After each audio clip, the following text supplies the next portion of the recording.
What's going on, YouTube? It's Boxingwave. It's good to be back. I wanted to do a more thorough recap of the fight from last weekend, AJ against Daniel Dubois.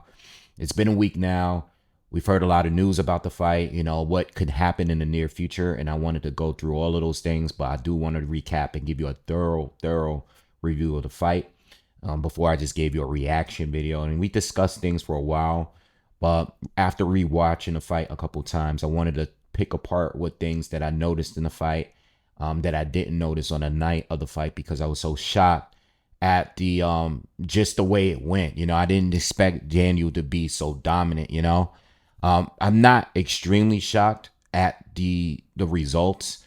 But I am shocked at how dominant he was. AJ just really never really had a chance to me after rewatching the fights. But I'm gonna go through it round by round, and I'm gonna discuss a lot of things because I think round one tells the story of the rest of the fight, right? And then talk about like the future, possible rematch between the two, maybe Triple D fighting Joseph Parker, or Dubois fighting the winner of Fury and Usyk, or Joshua fighting the winner or the loser. I don't know, but we'll discuss all of that. And I also want to talk more about the heavyweight division as a whole in this generation because I see a lot of people reaction, and I see, I go on social media, I go on Twitter and stuff, and I see what people are saying about like all of these fighters, and we've seen a lot of fighters that were on top and they're not on top anymore. They've been knocked out recently, and Fury lost this year, Wilder got stopped this year, Joshua got stopped this year. Like it seems like a lot of the guys from the last generation are taking a lot of L's. So I do want to discuss that. All right. But let's start out with a thorough recap of the fight. All right. So let's start with round one. A few things points that I made in this first round. All right. Now the first round to me, it starts to tone on how the rest of the way this fight is going to go. And I noticed things in the early round, like, with AJ. And I've noticed this, like following his pro career, I noticed like certain things about AJ from a mental standpoint. And I say, like, I think in a way AJ did underestimate Daniel a little bit, because I just think that he was so confident coming into this fight based on his last couple of performances.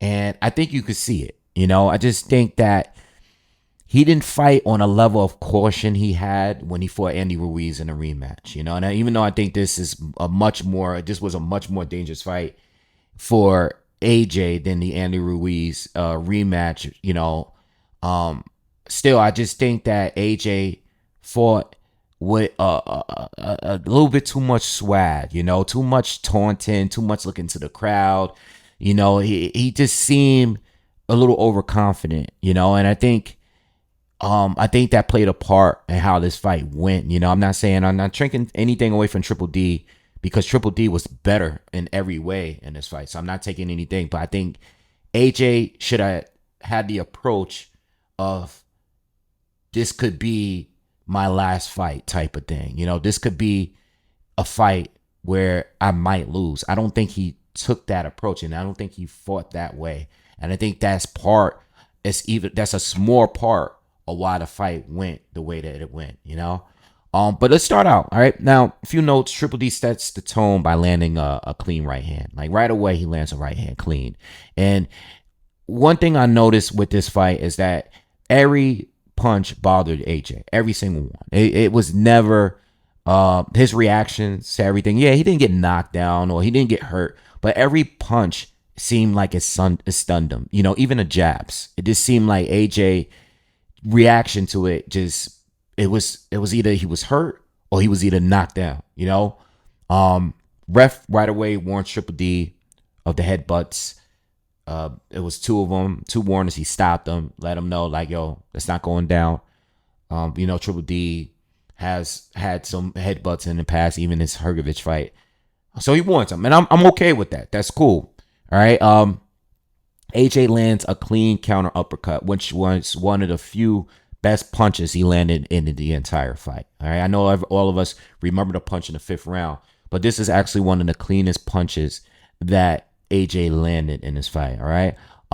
Triple D drops AJ with a big right hand in the closing seconds of the round. All right. Big right hand. And look, this punch, this right hand, it told the story of the rest of the fight, because AJ only a couple of times actually blocked this punch. There's only a couple of times in this fight where he actually had his hands up and blocked the punch. He just didn't seem. There was times where he stepped in and he smothered his way in and avoided the punch. But a lot of the times, the right hand landed too clean throughout the fight, and it always bothered AJ. But this one rocked him right on the chin. AJ hands was down. He was getting ready to circle to his right, and he just caught it. I mean, it's no excuse for you to have fought in this level and have this kind of experience to not be able to defend against that right hand and not even be able to defend against the jab, because he couldn't defend against it. So I think at this stage, AJ just didn't look good, and I think his overconfidence, I think it's good to stay relaxed and composed, but AJ was too focused on trying to prove to the crowd, it's one thing to prove to your opponent that you're okay and play those mental games. But it seemed like, talking into the crowd, beating on his chest, all that stuff, it was very extra, and it didn't win. It didn't phase Daniel Dubois. All the taunting that he did, Daniel didn't react.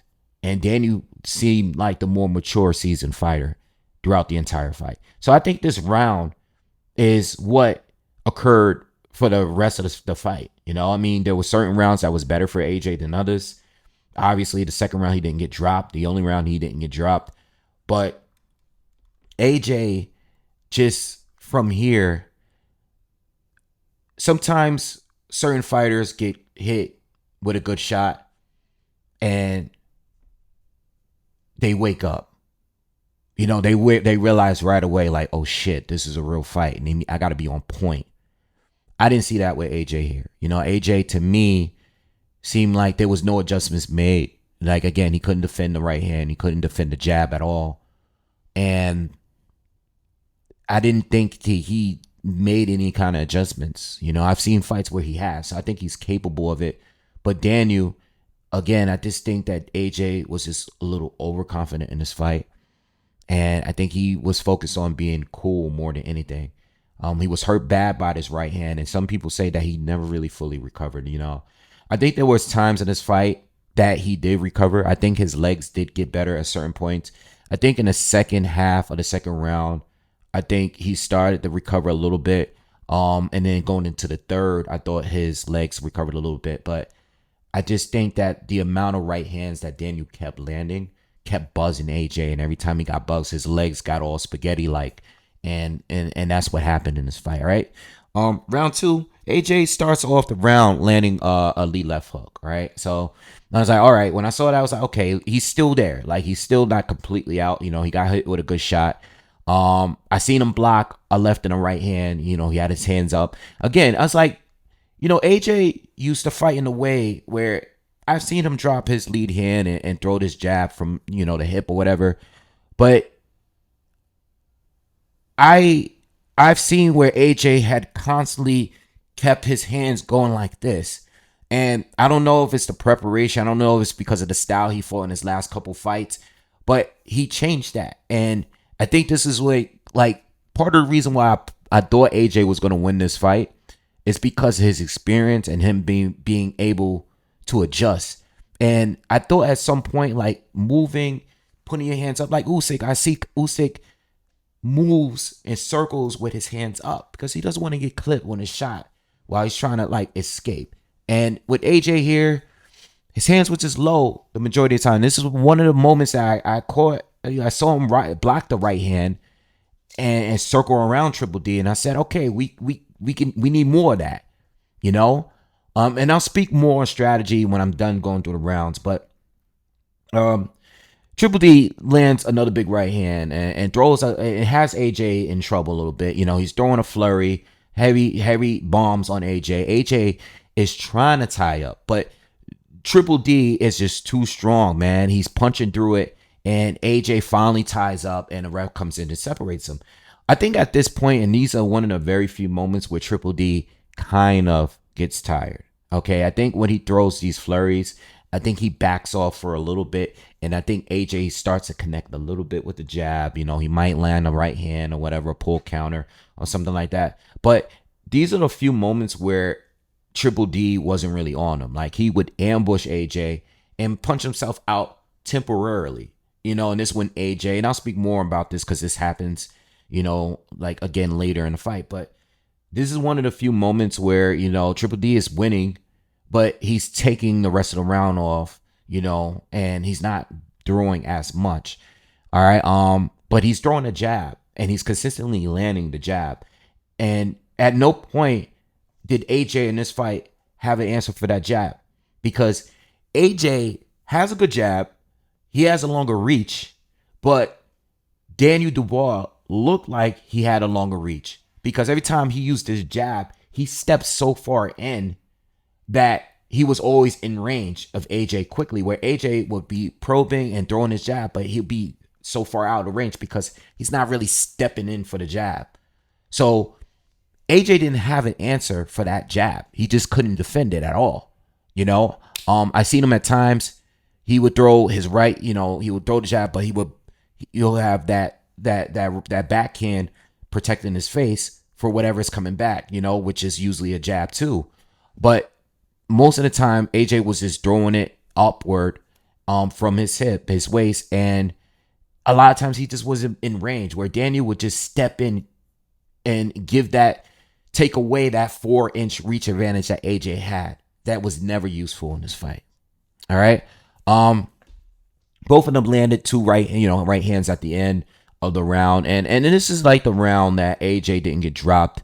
I think it wasn't a bad round for AJ. I don't think he won the round, but it wasn't a bad round for AJ. I just felt like at this point, AJ and the experience that he has in being a seasoned fighter. Yes, Triple D has a lot of, Dubois has a lot of experience too. Not taking anything away from him. Even at 27, he's already been in there with some killers. So it's like he got experience too. But I felt like AJ could have just boxed a little better at this point. The guy already dropped you. He's already proven that he can hurt you.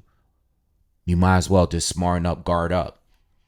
Round three starts, and AJ appears to have his legs back a little bit. I noticed the feints. I'm noticing he's moving a little better. Triple D lands another right hand. It stuns AJ a little bit. All right. It's just the low lead hand is just failing him in this fight, because he keeps getting caught with these right hands that Triple D is throwing. He just can't find a way. He doesn't have the reflexes to move out of the way and slip it. He doesn't have his hands up, so he can't block it. He just doesn't seem to know what to do with it, So AJ throws towards the end, AJ throws like a very slow right cross, right? And he gets grazed with an uppercut, right? I think when he gets grazed to the right side of his face, because he throws a slow right hand, right? Triple D slips it and he catches AJ. He grazes him with an uppercut as AJ is leaning in. And AJ comes back up. Dubois throws the hook.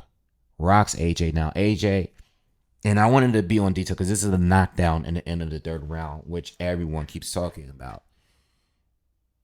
When AJ gets rocked by that left hook, right? Clean on the chin. His legs go spaghetti again. He falls back into the ropes. Now, at this point, at this very moment, I think you can count a knockdown. Everyone talks about the gloves touch. Even I did on my first reaction. But when I rewatched it, I noticed some things this time. And if you watch it, you don't even have to put it in slow-mo. Just watch it in real time. AJ is being kind of held up by the ropes because he falls back into the ropes, right? And one of his legs is like twisted. It's turned, right? His ankle. So I think being held by the ropes could have been scored a knockdown, right? The announcer, AJ, I think Dubois throws another right hand and AJ ducks underneath and he tries to hold by the waist. At this point, Triple D's forearm is above on the back of AJ's head, and he pushes him down as AJ is trying to hold him low. At that point, AJ's hands touch the mat. You could make an argument that should have been a knockdown, but I think the proper knockdown at that moment is when the ropes held AJ up. When AJ touched the gloves, it was when he was pushed down. At that point, the announcer starts the count. When AJ touches, his gloves touch the mat. The ref waves it off, right? He stops the knockdown count and he lets the fight continue. Now, a lot of people say AJ should have been knocked down. They was doing it. No, I actually believe wrong. I actually believe differently.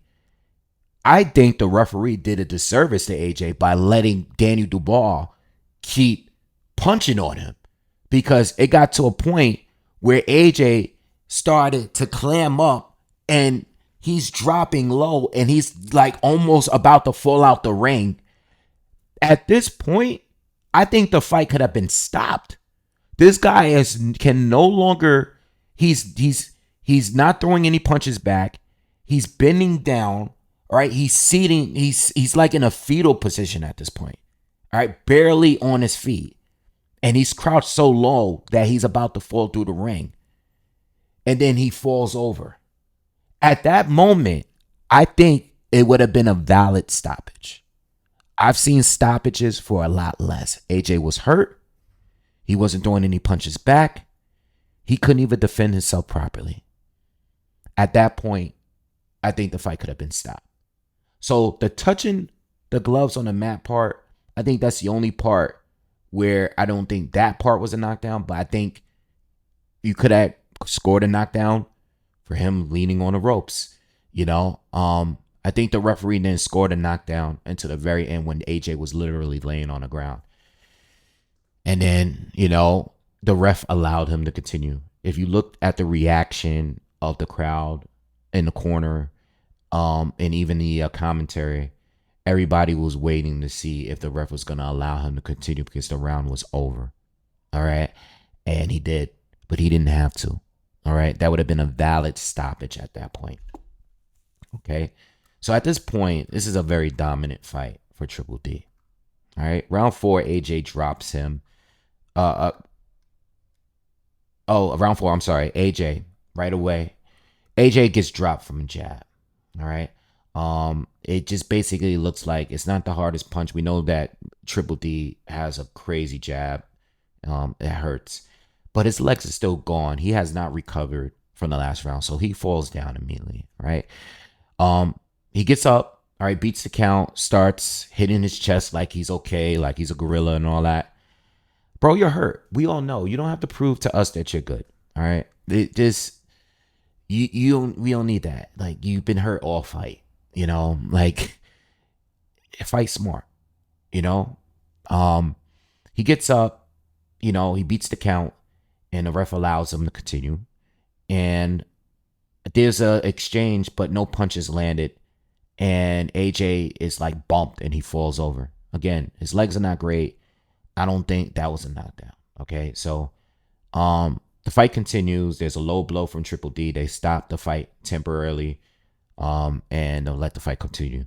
It's just shown here at this point in the fight that every punch that's landed by Triple D affects AJ. Like I said, every punch affects him. You know what I mean? And Triple D at this point is just outworking AJ. And like AJ lands a jab, he lands a right hand or an uppercut. He's trying to land the uppercut, but his legs are not really underneath him. He doesn't have good leverage. There's not a lot of power going into a punch. So it's like he's landing stuff here and there, but it's not really effective. Triple D is just winning. But as I notice, I feel like Daniel, midway through the 4th round, after those knockdowns, after the low blow, Daniel is starting to slow down just a little bit. I did notice it. And then I realized that when he goes to his corner, Don Charles, his coach, tells Dubois, hey, keep the energy going. Don't let him start coming back. Charles peeps it. Because he notices that Daniel's slightly falling off. And we know AJ has known come back in certain fights where he's losing early, or hurt early. Klitschko, Povetkin, So Don Charles warns him in the corner. 5th round starts. This moment of the fight at the 5th round, in the beginning of the 5th round, is probably the closest that we've gotten since prior to AJ's knockdown in the 1st round. Because I believe that the 1st round was pretty competitive up until the knockdown. AJ appears to be confident, and he appears to have his legs back enough, more so than the 3rd and 4th round. So he's coming out. He looks a little sharp. He looks clean. He lands a couple jabs. He's blocking the right hand. At this point, I feel like Daniel is slowing down a little bit since the end of the 4th round, right? Probably the last minute of the 4th round. AJ looks like he's doing okay. He lands a monstrous, one of the best punches in the fight. Definitely his best punch. Big right hand, right? And he hurts Triple D. Triple D's legs go spaghetti. He backs up. AJ throws another right. He throws another right. There's a right where AJ throws. Daniel throws with him, right? Doesn't fully connect. AJ doesn't really fully connect. He grazes him. AJ throws this uppercut that's so low, right? From his backhand. He throws this uppercut. It reminds me of freaking, Axel from Streets of Rage, that grand upper. Like, he throws it from so low. And his whole lead hand is down, right? So he's throwing it from down here. And his lead hand is not even there. Daniel, who's already shown that he's throwing the right hand, prior to that, throws a short right hand. I don't think this is the best punch he's thrown. I don't think this is the hardest punch he's thrown. But being that AJ's already been dropped like 3-4 times, being that AJ's been hurt, AJ's chin is all up in the air. He catches AJ. AJ falls, and it's over. We saw what happened. And that's the end of the fight. That's my recap of the fight. And to end this, and to review AJ and been following AJ for a minute, I realized that AJ is just, when AJ is a little too overconfident, when AJ is finishing, he gets to be a little reckless. I think the AJ is the most vulnerable when he has you hurt. We saw that in the Andy Ruiz fight. Okay? Even other fights where he did finish off his opponents, I just feel like AJ had his hands down. He was ready to close the show. I will always go back to the Danny Jacobs Sergio Mora fight, the first fight, when Danny Jacobs drops Mora, right? Drops Mora, tries to finish his while he's marching forward with his hands down, and Daniel gets caught with an even bigger shot, similar to this. I've seen it in boxing plenty of times. I've seen it in MMA plenty of times. I think this is even crazier in MMA fights. Guys get hurt. They either fake being hurt or they're still recovered. It's a flash knockdown. And guys walk right into a big shot because they think their opponent is out of it. And that's exactly what happened. Triple D got hurt. He got buzzed. AJ was in a hurry to finish it, and he paid for it. Just like he did in the Andy Ruiz fight. Same thing happened. He dropped Andy, wanted to please the crowd, went in for the kill, left himself completely open in that exchange. And he put himself right in position to get countered on the inside with the guy with the shorter, quicker hands. And that's how he went down. And he never recovered from that hook for the rest of the fight. AJ's biggest problem is not his ability. Even though his ability didn't show up for this fight, it's mental. When Andy Ruiz beat him, and I'm going to keep going back to that, I have to. I was one of the people that was here saying that AJ should do an immediate rematch. You know why? Because AJ was better to me up until that first knockdown. AJ was winning the fight. He was in control. AJ was the better fighter to me. But when he got caught, I said, no, immediate rematch. I felt like AJ can do better. I think he put himself in a bad spot because he wanted to get the fight over with. And I think that's a mistake that it was a moment mistake. It wasn't a fight mistake like here. This fight here, I just thought Triple D was just better than him. Not only did I thought Triple D was better in this fight, I thought AJ strategically was no good. The preparation was no good. The overconfidence was no good. Nothing was good. Nothing was good. Everything that could have went wrong for him went wrong here. So I think AJ needed to treat this fight like it was an uphill battle. And I think in a rematch, if they do have a rematch, I think he would. But I still think Triple D was better. His ability was better. His discipline was way better. You got a guy that's taunting you, and you're not even looking at him. You're not even paying attention to what he's doing. You're not even letting it get to you. You're just in there to fight. And you say what you want about Triple D, his personality. You can say whatever you want. We know what people say about him. But when it comes to what he does in the ring, he's smart. He's disciplined. He sticks to the game plan. He's looking over to his coach and following instructions. He's not trying to look fly. He's not trying to be cool. He's trying to win. And he's trying to knock your head off. And that's what made him better that night. I don't want to see a rematch. I have a thing with rematches. When someone gets dominated like that, I don't want to see a rematch. It's a dominant performance. Rematch happens, I have to look at it as in AJ has to fight perfect. And AJ's approach should have been to, I know we all had our predictions. I know I bet that AJ would do it within 5 to 8 rounds.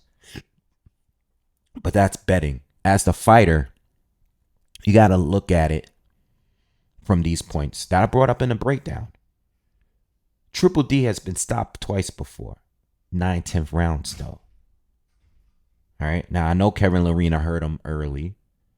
But the guys that actually won against him, they stopped him late. They worked him. This guy is big, strong, powerful. They chose to take him out late. Consistently work him, beat him slowly. And then when the punishment got too much, take him out. AJ didn't take that approach. Okay. He was swarmed early. He got caught early. And the majority of this fight was based on whether or not he was recovered.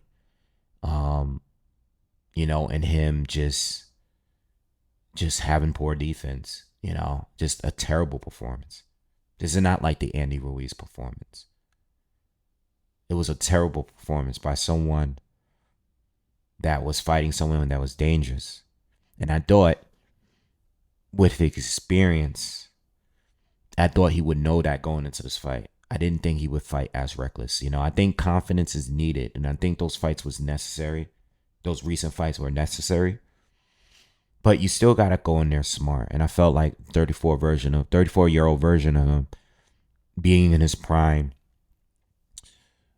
Being the guy that went from, cutting the weight, being more athletic, moving good, being quicker against Ruiz in a rematch, and being the destruction, walking guys down, beating them up like he did against Dillian White years ago.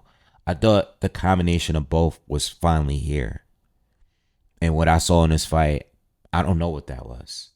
It's just like, as soon as he got caught with a good shot, it was over. He didn't have an answer. And it was all about survival. And even the moment where I thought he could have came back, You caught Daniel, you buzzed him with a good shot. Now we know that you can hurt him. Now we know you're still in the fight. But trying to end that fight as quickly as he wanted to was just a bad call. And I thought he would have known better at this point. Fight ain't over till it's over. You know? AJ just got caught in a moment. Again, I don't know what it's like to be in there. He's in there. All right. But I know I'm only comparing him to the other top fighters out there that were smarter. And I thought Daniel Dubois not only won by ability, but he won the chess match too. He won. He was a more disciplined fighter that night. Can AJ do better? Yeah. I think he would need a different approach in a rematch. I think he would need to work to win to the knockout. I think every fighter should work towards a knockout, but work and box towards it. Dubois doesn't do that. All right, but Dubois is so aggressive that he doesn't give you the time and room to think. Now if he was as durable as Joe Joyce at the time, and you had a lot of power yourself, then he was able to withstand the punishment early to deal with him later. But AJ is not durable like Joe Joyce was. And when it came to Usyk getting the stoppage, Usyk is a master game, chess player. He's going to beat you slow. He's going to play with his food. Yeah, you're going to hit him with a good shot here and there, but I'm going to keep moving. The bulk of the shots you land, you're not going to land. I mean, the bulk of the shots you throw, you're not going to land. I'm just going to move. I'm going to jab. I'm going to counter at times. But I'm going to do enough damage for 9 rounds that by the time the 10th one is here, you're not going to be able to deal with it no more. Whatever round he stopped him in. AJ will have to take that approach. But mentally, knowing that this guy destroyed you, can you do it? You know what I mean? I don't think he can fight and move and be the guy that Usyk was. I don't think he can be that. He's still gonna have to let his hands go. And he's just not that durable. He's just not. I think AJ's always been attacked for not having a chin. I always said I didn't think he had a bad chin. I just didn't think he had a good one. But Triple D hurt him with every punch. And if we're going to have a rematch, AJ would nearly have to be perfect in order to win. And I think he got beaten so bad, we don't need a rematch. I think Dubois at this point has earned the winner of Fury and Usyk. Just my opinion. So that's how I feel about the rematch thing. If they do it, cool. I know Turkey wants it. I know Triple D is willing to do it. Do it. Go for it. I think personally, if this is a scenario where, I think Usyk should get priority over the winner of Fury and Usyk. I think Triple D should get the winner of that fight. I still think AJ and Fury would be a big fight. Maybe not in the very next fight if they're both coming off losses. But and I'm just playing devil's advocate. I would care. I wouldn't care. Me personally, I wouldn't care when it happens. It could happen next. I just want to see the fight. I'm the same way with Wilder. I still want to see the fight. They both been losing and getting knocked out. I still want to see the fight. But the Fury fight is still a big fight. Especially if Fury loses to Usyk again. I think that's the fight to make. I think in a perfect world, what they wanted, what everybody wanted, the majority wanted is, Fury to win and then, Joshua to win and they go into a super mega Wembley fight even bigger than this one. I guess they had 96,000 tickets sold. I guess 96,000 tickets, selling the tickets for 3 times the amount for the price would have been even bigger than this,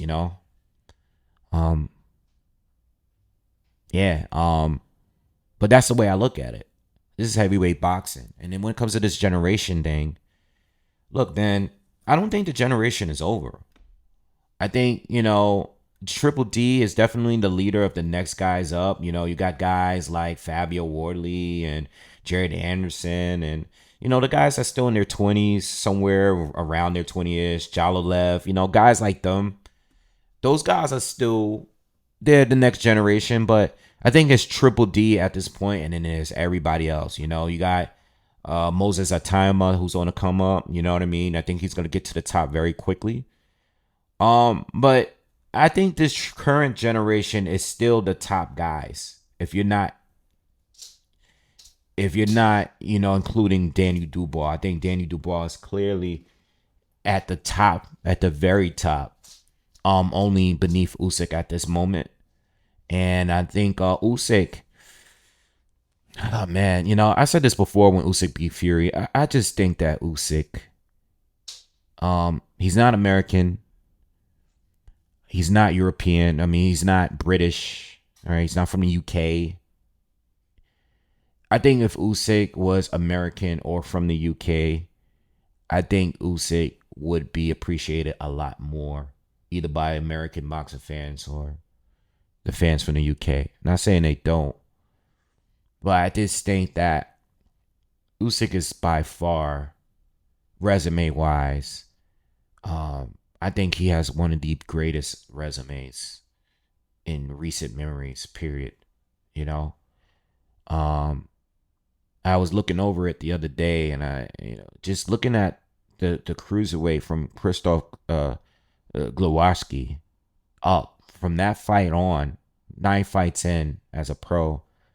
I think Usyk's resume, it can't really be compared to many people. I just think that going up to heavyweight is something different. You got guys like Crawford and Inoue, his multiple divisions, and those are my guys too. But I think Usyk going to heavyweight, beating Fury, nearly stopping him, beating Anthony Joshua twice, and even beating Daniel Dubois, and doing what he did at cruiserweight, where he made the cruiserweight division fun again. It has not. No one has cared for it for a very long time. And then Usyk showed up, and he fought all of the best guys at cruiserweight and won the tournament.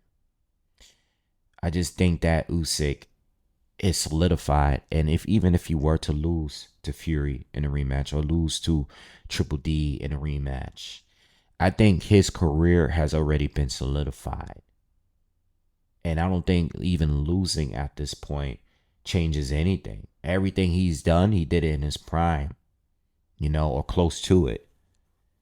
Whenever he just takes an L, I don't think that takes anything away from who he's done and what he's done in his career. I don't think he's still proving anything. He's already proven everything. And these recent wins, it's one thing to take a lot of O's. You take people's O's, like he beat certain people and took their O, Breedis. You beat Breedis and you beat Daniel Dubois. You beat guys like those guys, but those guys did a lot of shit after they lost to you. It's one thing to take a guy's O, but it's another thing, like you took Murat Gassiev's O. You take his O, but Gassiev haven't really done anything since then. So Gassiev at that time was probably the second or third best cruiser, right? Rated, right? But the guy hasn't done anything. But you beat guys like Breedis. You beat guys like Triple D, Anthony Joshua, Tyson Fury. Guys that have done things, or guys that were undefeated, or guys that did things after you beat them. His resume is just not comparable. So when it comes to this generation, I think it is coming to a close. You got to include Joseph Parker because he's in that generation, but I mean, he's a little younger than these guys, just a little bit. And his story isn't over, But he's right there with these guys. And there's still meaningful fights that's left. And Joseph Parker is an option. I know Joseph Parker wants to fight with Triple D. That'll be a good fight. That'll be a good fight. And Parker has a lot of momentum. He's in phenomenal shape. He's been fighting his best fights against better quality guys. He fought Wilder and Zhang. Came up off 2 knockdowns and still able to beat Zhang in every other round. Parker is on point right now. So it would be a good fight. It would be a good fight. I think for AJ, I think personally, I don't think he should take the rematch, but if he does, he does. I ain't mad at him for wanting to get another crack at the guy that just stopped you. So do it. Go for it. But as far as him and AJ, and this is part of the reason why, this is why guys are selected. This is why fighters they cherry pick, because once you take an L, people write your whole legacy off. And that's what people are doing again with AJ. He's always been overrated. He's always been this. He's always been that. Yeah, it's gonna happen, man. You're gonna be a meme. Everybody's gonna talk about you. Even people that don't watch boxing, they're gonna come to me and say, "Yo, I saw that fight with that guy. What happened?" That's part of the game, man. Listen, if you're gonna get 50 million, I don't know what AJ's making for these fights, but if he's getting millions and millions of dollars, I think it's worth it. Let these people talk. It's okay, but it's your legacy, man. And you know what? This is just part of his story. And then outside of Usyk, I just never thought that any of these heavyweights, including AJ, because AJ's been my favorite one out of them. I don't think any of these heavyweights were ever good enough to clear the division. Clearing the heavyweight division just doesn't happen. It doesn't happen that much. And if Vladimir and his brother Vitaly was in a different time, they probably wouldn't have cleared the division. But they didn't, they took their losses, but they still were the top guys. But I think a better crop of heavyweights came and those guys got older. One retired, one kept going, lost to Fury, then he lost to AJ, and they passed the torch. But I never thought that any of these guys were going to clear the division. Usyk came in and he beat a few of the top guys as a cruiserweight moving up. And that's what makes him an ATG, in my opinion. He's definitely solidified as one of the greatest cruiserweights. Only second to Evander Holyfield. So you're already ATG level just from that. But then you go to the heavyweight division and you beat a few of the top fighters up there. All right? And become undisputed, which we haven't seen in a very long time, since Lennox Lewis. You're ATG. So is Joshua ATG? No. Neither is Wilder. I don't even think Fury is neither. I think they're, I don't even think none of them proved to be the best of this generation. I think Usyk is not a career heavyweight, but he got work done in a short period of time. He's not a career heavyweight, but it doesn't really matter. If he came up to beat you and he's older than you guys, it is what it is. Fury, Wilder, and AJ still has to prove who's the best between them. And I still think it's neck and neck between Fury and AJ. Wilder is one of the top guys, but I don't think he has the resume of those two. But I still think that AJ and Wilder should fight each other. For what it's worth, it's still a good fight. I don't think the story is over between those three. you know? So with AJ, there's still good fights. I would love to see him in a Joseph Parker rematch, you know? Um, I would love to see him fight any of these guys, whether it's Zhilei Zhang or whatever. But being realistic here, I expect Joshua to take a tune-up somewhere. And I expect him to only fight maybe a Joseph Parker and a Tyson Fury, to be honest. And a Triple D in a rematch. I don't think Joshua would fight Kabayel or Piccoli, the high risk, low reward guys. I don't think is realistic. I think at the very least he'll fight Zhang or Hergovich before fighting those two. All right. But yeah, I just think that's the way I look at it. I think for AJ, realistic fights still in his career, not retired, Triple D rematch, Fury fight, Wilder fight, Joseph Parker rematch. I think those are all day. And if they're looking for a tune-up a tune-up opponent, I wouldn't even be surprised if they do a rematch between him and Dillian White. And I know Dillian White is really not relevant right now, but I really see that. People bring up Big Baby Gerald Miller a lot.